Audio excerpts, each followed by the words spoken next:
News and information in Southern California. Now the latest breaking eyewitness news with Jerry Dunphy, Tawny Little, Johnny Mountain, Larry Carroll at the live action camera desk, and the Eyewitness News team. Good afternoon. Here's the latest at 4. Karen Carpenter died this morning at 9:51, the victim of cardiac arrest. The Grammy Award-winning singer with the mellow voice was only 32 years old. With her brother Richard, she soared to success and fame as the feminine half of the Carpenters with 60 million album sales. Karen was brought to Downey Community Hospital after collapsing at her parents' nearby home. All efforts by paramedics and then the hospital staff failed to revive her. She had long been a victim of anorexia, a compulsion to thinness that can result in starvation. It's not known at this hour if that disorder played a part in her death.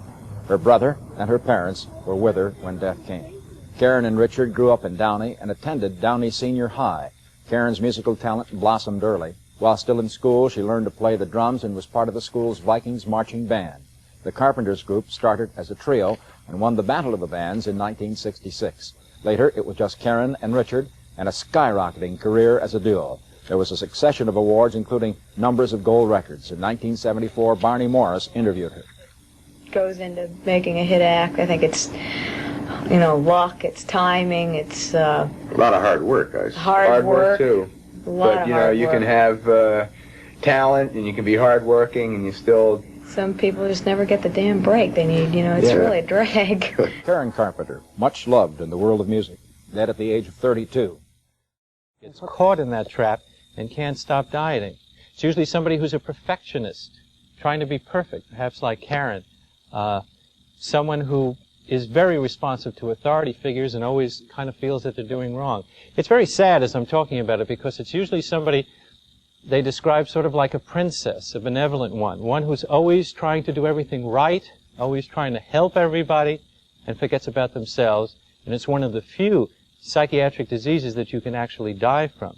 In theory, when you don't eat, you mess up what's called your electrolytes, and you might lose potassium, and when you do, that could cause your heart to have an irregularity. Now, lately, she apparently has gained the weight back, but she could have had the stress in the past, which could have caused this recent heart attack. What about treatment and cure? Is there a cure? There really is treatment. It used to be, and it still is to some extent, used as something called behavioral modification, where they reward you for eating and show you how to eat. But what seems to be the treatment of choice now is they look at it the same way as they do with alcoholism, for example, and feel that what's going on in your family and what's going on in your life is very important. And with the family system approach, in other words, seeing why it is that you have to be so perfect, seeing why it is that you give yourself so much pain, and also in relationship to your parents and society, seems to be the answer, as opposed to just training somebody to eat. Again, if you have a child who you're concerned about, and one of the most obvious things is that you're going to say, my God, you're very thin, and they're going to say, no, I'm not, and don't think it's just the way society is now that you should be that thin. When you really have the feeling that what they're doing is unusual, I think it's time to look beyond that and see what's going on in the family, what are your relationships like, what are their relationships at school, are they this overachieving child, are they this perfect princess? And perhaps if you make an intervention early, then it won't have to end up perhaps the way that Karen Carpenter ended up. So thanks for that. Of course, we want to stress again here that although she did suffer from anorexia nervosa, there hasn't been an established connection between that and the heart attack that she died of this morning.